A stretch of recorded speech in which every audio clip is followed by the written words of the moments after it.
after the Emari Demercado fumble, he dropped the ball at the goal line on Sunday at the 1 yard line. Jonathan Gannon came over, and it was a rough interaction. It looked like there was some yelling and then some sort of a, like kind of like a hit to the chest.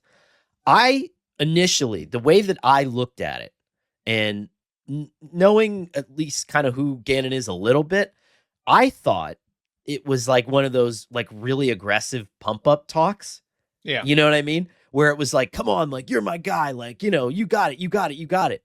Turns out that's not the case because he was fired. He was fined $100,000. And after the game, he apologized before the fine too, I believe. Right? And he apologized before the fine. After the game, it makes the interview with Paris Johnson take on a little bit different of light because Paris Johnson stayed with Emari until after the thing with Jonathan Gannon happened. He had his arm around the running back the entire time. And he said, like, I didn't want him to absorb any of that negativity. I didn't want him to feel that way, to feel that pain. That takes on a little bit of a different context now that this is an apology-worthy infraction and that Gannon didn't take that opportunity to pump his guy up. Now, this is an incredibly frustrating decision, and you're seeing the absolute polar opposite sides of everything. Now you're seeing that Gannon needs to be fired, and then I saw Mike Tice, who's a great former NFL coach and just, great dude, come out and say, Jonathan Gannon's totally in the right. I would have done the exact same thing if I was on an NFL sideline. And that this is like an indictment of the fact that we've all gotten soft around players. I don't know. Right. So that's where the argument is right now. And I feel like, again, this could blow away because it's the Cardinals. And let's be honest, like, no one really cares at the end of the day, or Cardinals fans care. Not a lot of other people care. But this has the potential to be kind of a big deal. I don't know. I think we need to stop treating these interactions like it's like real assault. Okay. You know what I mean? It's a rough sport. Stuff happens. I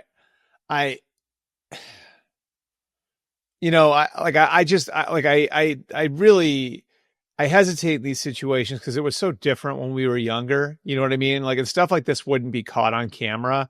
And I think part of this is, I think we just see so much more now. I think it's affected the officiating, right? Like, I think the officiating, like over the weekend, it hit me. I was like, oh my God, all these games are over officiated. And I think a huge part of it is the amount of stuff that we see.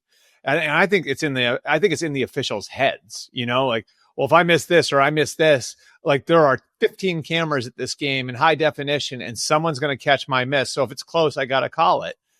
I think the same thing exists with this. Like, I think sometimes you have like relatively routine interactions that go a little overboard that then are digested as if like Jonathan Gannon tracked him down in a dark alley and beat the crap out of him. That's not what happened. You know what I mean? Like, did it go a little overboard? Yeah.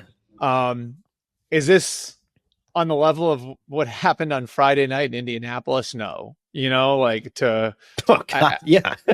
I mean, it's just like, but I think we conflate the two things, and it's like, sometimes like it's just an emotional game. It's a physical game, like, is it stupid when a guy like punches another guy on the side of the head? The guy's got a helmet. Yeah, it's stupid. But like in that sport, sometimes emotions get the best of you. This isn't golf. You know what I mean? Like, this isn't tennis. Like, and even in tennis, we've had our John McEnroes over the years, so I just, I hesitate to like really indict people on these heat of the moment things. And then I think the league's reaction on this, I mean, I think 345 Park, like, to all due respect, Conor, this isn't a shot at you for what you just said.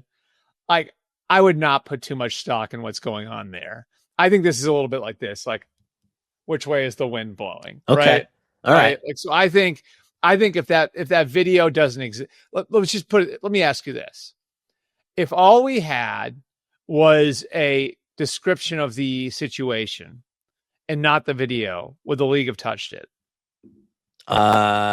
No, but would the league have touched Ray Rice if there was But no that was a video? problem too, right? Right. Like, why did it take the video for them to react that way? Right. They're so wrapped up in what's going on social media and so wrapped up in what are people going to say on Monday and Tuesday about it. And it's the league office is filled with lawyers and PR people. Those people don't get ahead of things. Those people react to things, Right. And so like, it's just who they are. And I don't know, like I hesitate in that situation to look at this and say, this is more than a coach reacting emotionally and going just a little bit overboard. And Paris Johnson, by the way, is like one of the best guys in the NFL.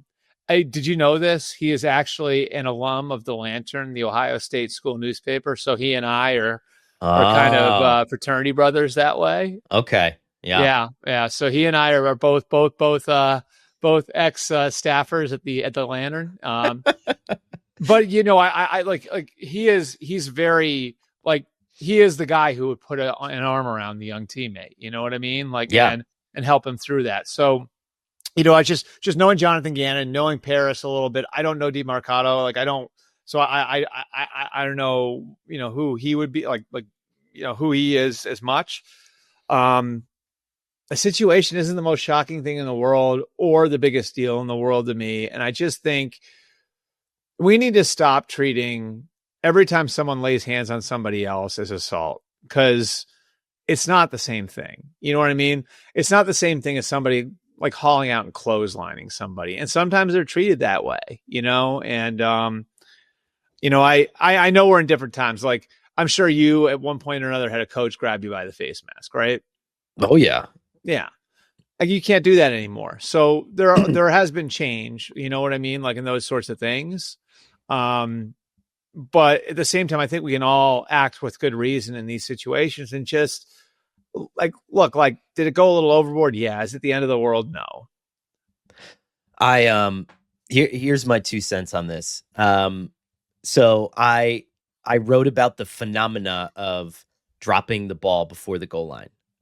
And this sparked I still have to read that story, so I'm not going to sit here and pretend that I already did. So I still need to read it. No, it's good. I can't be that guy. No. But when I saw brain fart in the headline, I was definitely I was just a little tied up yesterday before I could get to it. Anytime I can get fart in a headline at Sports Illustrated is a good day. But so I dug into the phenomena of it, and I talked to sports performance experts and neuropsychologists, and it's really interesting. Okay, and this ties into both Demercado and it ties into Jonathan Gannon. Okay, and not to excuse either of it, but I think it makes sense, and here's why.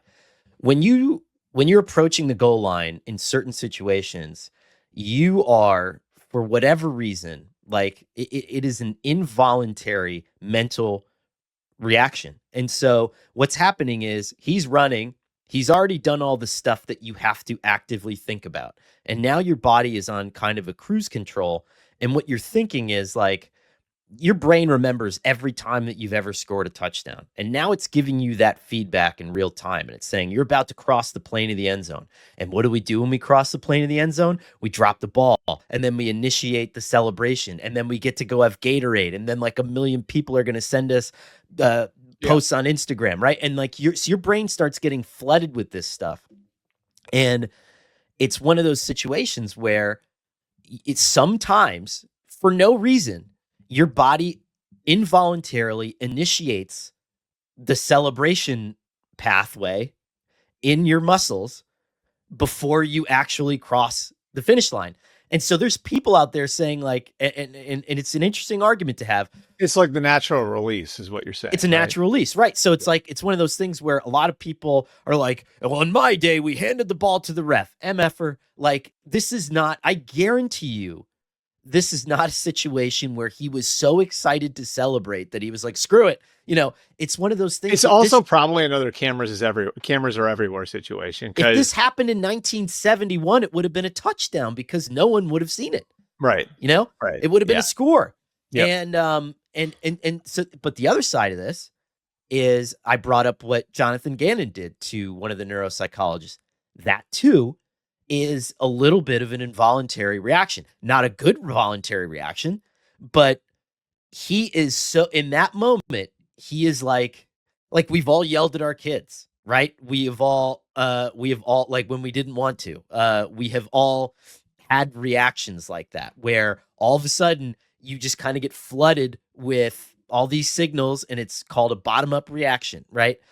Jonathan Gannon might have been going through that too. And so we have this moment where the NFL is the ultimate pressure cooker, and it sometimes just causes these mental lapses. Now, Jonathan Gannon is more judged, I think, on his ability to handle these situations, right? Because when you're the coach, and he mentioned that, you have to be the CEO of the operation.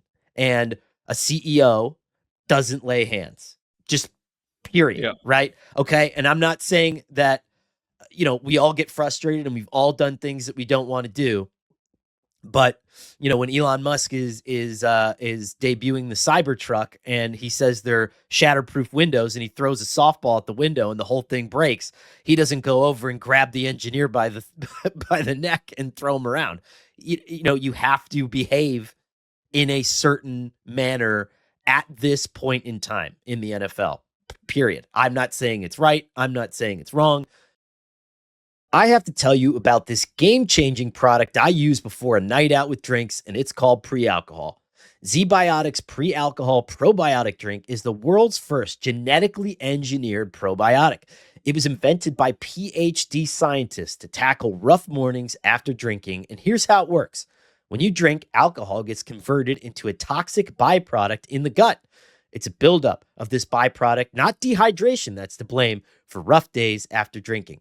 Pre-alcohol uses an enzyme to break this byproduct down. Just remember to make pre-alcohol your first drink of the night, drink responsibly, and you'll feel great tomorrow. Look, guys, I won't lie. I was a bit on the fence about this initially, but then I was hanging out down at the clubhouse watching Monday Night Football, took it down for myself and a bunch of my friends. We all gave it a shot, and believe me, it's the real deal. Fall is right around the corner, so that means it's time to raise a glass to your favorite team. Whether you're tailgating, enjoying college game day, watching Sunday action on that fancy new TV, don't forget about ZBiotics Pre-Alcohol Probiotic Drink.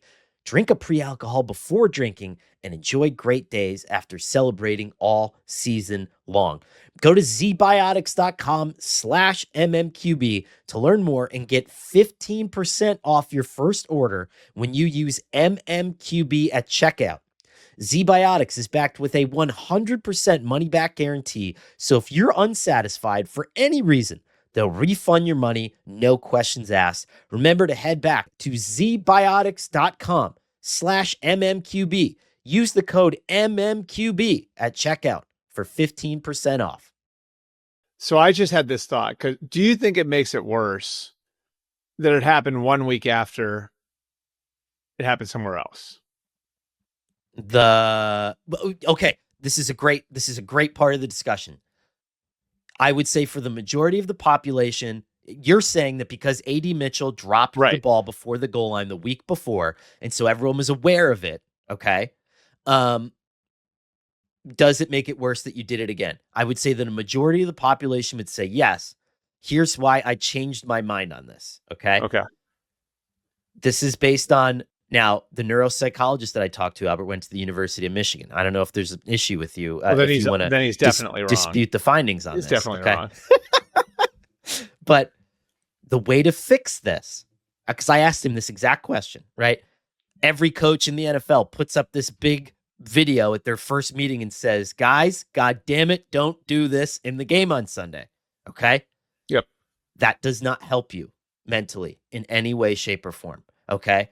If you were a team that never wanted this to happen, okay, what you would have to do starting in training camp, this is according to mental professionals, right, is every single time any player ever crossed the goal line, you would have to have somebody there ensuring that they went this has to be an unconscious mental process.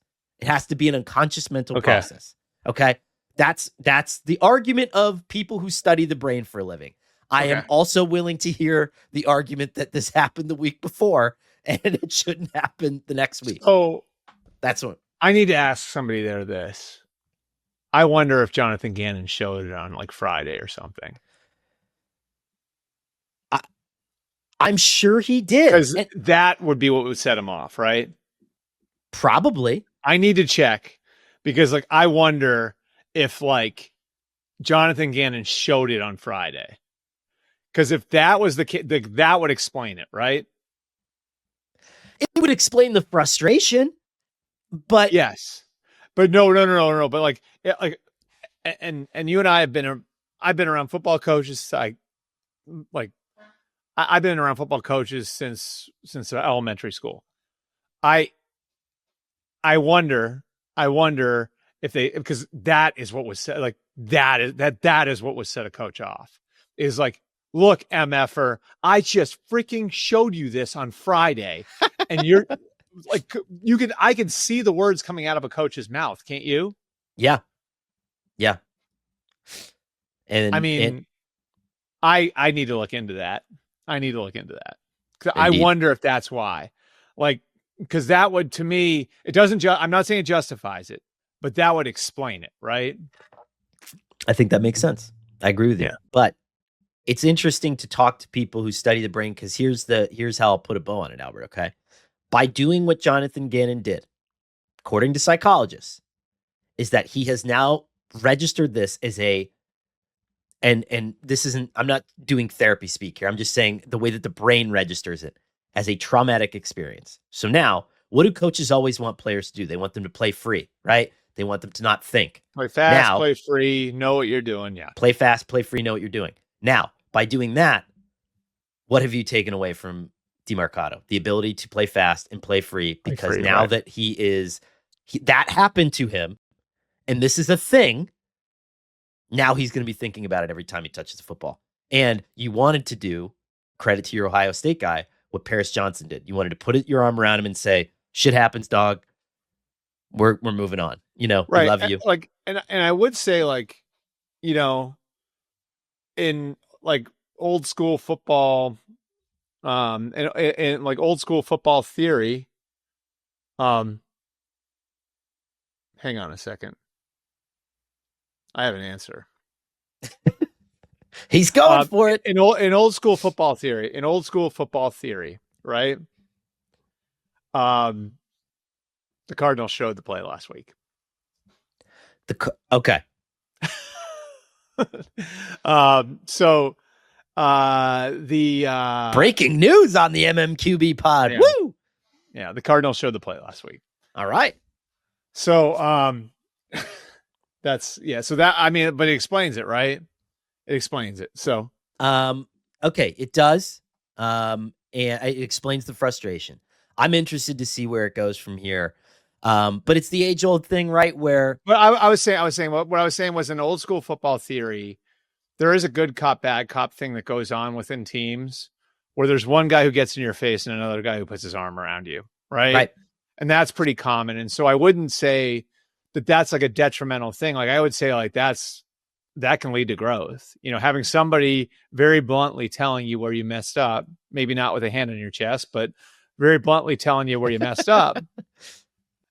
And then another guy coming along and putting his arm around you. So it all goes back to the person. Maybe Demercado is the kind of guy who appreciates that kind of tough love. Maybe he's not.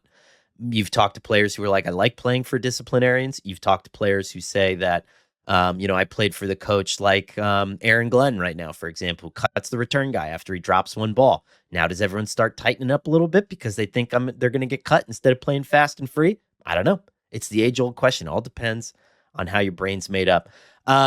Let's just scour real quick, Albert. This weekend slate. And by the way, I will say this. Like, I do think, like, just to put a bow on it, like, I do think Jonathan Gannon felt like legitimately terrible, and I'm sure he did. That I think you could see that. Like, so I just want to make sure, like, I'm not being flippant about this. I think he felt like legitimately terrible about what happened, but I do think there's some element of, we just told you, you know what I mean? Like, and I got my suspicion confirmed here, but like, I feel like it's something that, like, if you just told, like, I can see why that would make you explode when you're in this situation. You've lost a couple of games in a row, and now, like, this, like all the crazy stuff that happened in that game, is putting your ability to win in peril, which obviously it did.